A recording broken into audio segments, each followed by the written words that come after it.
they've never said no. And I think that's definitely one of the things that children should appreciate about their parents, because they're always ready to support them, no matter what it is, as long as they know that their children love it. And that thing for me is dance. And ever since I was 12 years old, there's never been a time when my parents have said no when it comes to dance, regardless of what it is. And I think apart from school, it's, it's like your parents help you achieve your dreams and your passion. And it's like without their support, there's nothing you can do. And because of all the support that they give me, it shows me that, apart from school, even in school, like whatever I do, I have to push through it. And this year, actually, I was on a competitive dance team, and we would have crazy practices, like from like 9 to 2 in the morning, every night for 5 or 6 months. We had practice like this, and then there would be some practices where we would be doing a run through, and for me, I just wouldn't feel like I'd be able to finish the run through because it takes so much out of you mentally and physically. But then one of the things that it does show you is that, there are so many people, like my family and everyone, that's supporting me through this, and I have to push through it if I want to succeed. And I just have to say that it's from the support that my family and my parents have shown me that, those little things that helps you get through even the smallest obstacles, it all comes from your family. So I really do. I'm grateful to have parents like mine.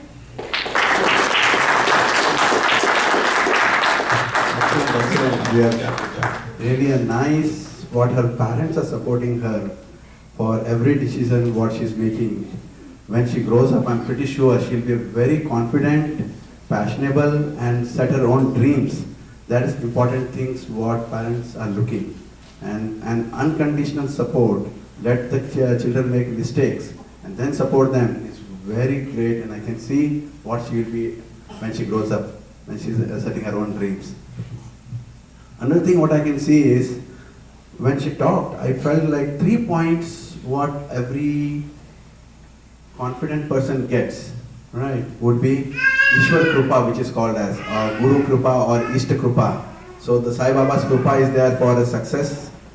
Another thing what is required for success is the efforts from 9 p.m. to 2 a.m. for 4 or 5 months. So the self-efforts, Guru Krupa, and her parents' Krupa, blessings of her parents. These 3 things are always required for success. So her parents are having always behind her, their blessings are there for her. Her Guru's blessing, there is Sai Baba's blessing is there, and her own efforts. Do you think that she will anytime fail in her career? I don't think. So congratulations to you and your parents for that.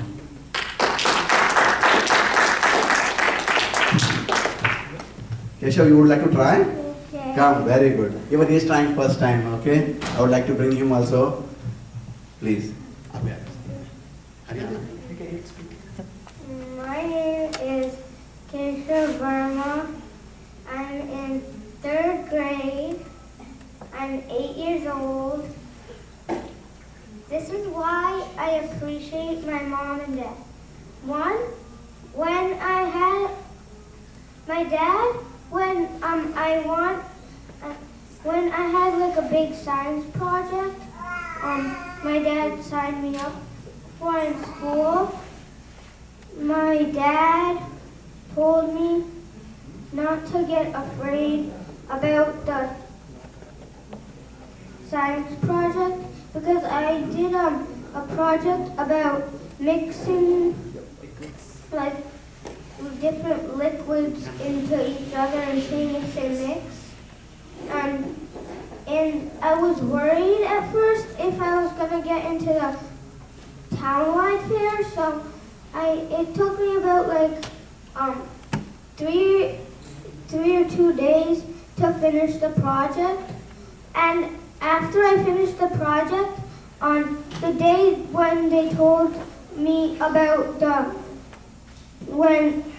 if they are gonna be the people who went to the townwide fair, the principal is gonna tell everyone in the class and give a note, but I wasn't in. So when I got home, I told my mom, and my mom said that it was okay, that I didn't get in, but she said that it was good enough that you tried your best.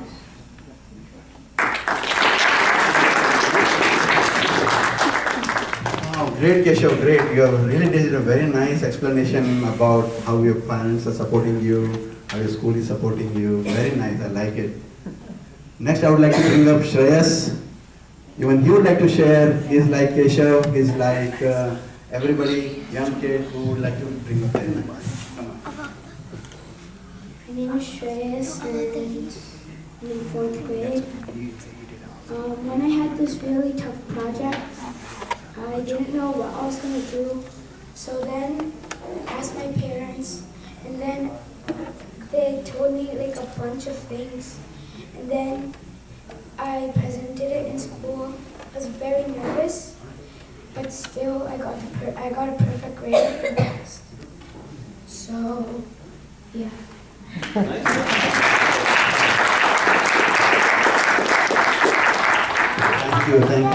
Thank you.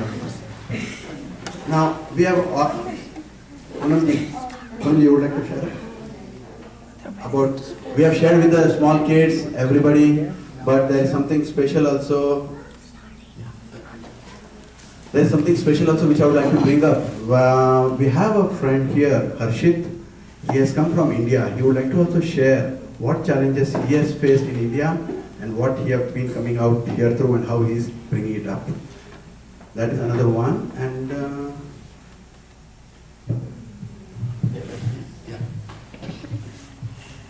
Good evening. My name is Harshit Somaya. I have just graduated out of Northeastern. I came here for my education. My grandmom's the head of the family. She is the one who always calls the shots. So she always insisted the family that eats together and prays together will always stay together. Because these are the two basic activities that will bond the entire family. Well, when I reflect back when I came here for my education, my parents had given me values for all the 18 years in my life. And after coming here, I got that culture shock. I was at war with myself. I didn't know which side to fall out on, which side is the right one. But I did falter a lot many times. The only thing that saved me were my parents' values. I always kept on asking myself that if I do this and my parents were here, would they be happy by this? If they were standing right next to me watching me do this, would this bring a smile to their face? If the answer was no, well, I knew what I had to do. I wouldn't do it. And whenever I asked myself this question, that was the time I always saw myself succeed. And whenever I saw the answer as no, and I still went ahead and do it, without doubt, I failed in that. There is no way, I can repay my parents. There are parents in this room right now. You all are parents, but at the end of the day, you are also someone's son or someone's daughter. When you treat your parents in what way, that is what your children learn from you. That is how they see that, oh, my parents are treating my grandmother in such a way. That is how they will treat you in near future. I cannot repay back my parents what they have done for me, or I cannot even repay back 1% of it, I feel. At the end of the day, I feel that, okay, tomorrow I'm going into Harvard, but I feel whatever is my success, I cannot even match up to what my parents have given me. I might be the richest man or the most wealthiest person.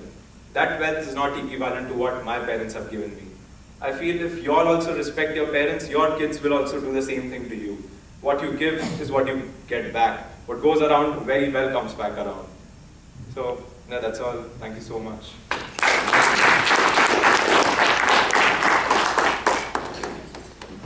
thank you, Ashit, for sharing a good message. I know that personally I know his father also, and he's really like setting as an example. As of now, in his house, his grandmother is there. She's not able to even go to doctor or anything. She's on most of the time on the bed. And her parents, his father and mother, both are taking care day and night, as if mother takes care of his saas, jisko bolte hain, mother-in-law, every day since months and months. At least I know till a year or two. That's it, as of now? 3 years. 3 years.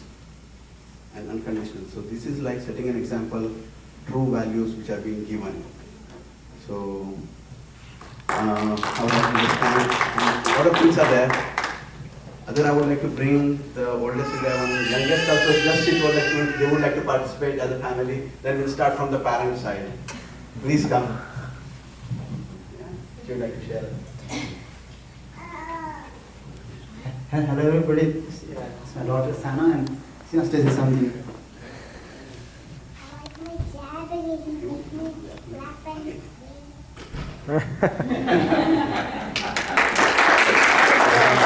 Very good, very good. You have done a very nice one to come up. Come on, come. Very good, very good. Hi, my name is Kashyap Reddy. Once I was doing this math test, and they gave like 2 paper tests for practice before the real test came.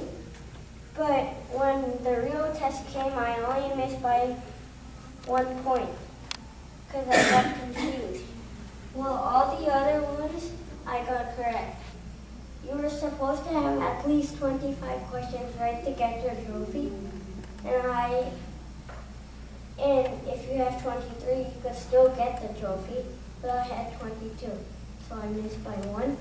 And one day at my school, there was like this thing called a yearbook. It shows everyone in the school, all the teachers and the principal. And they needed a cover, so there was a drawing contest. And I still participated, but I failed.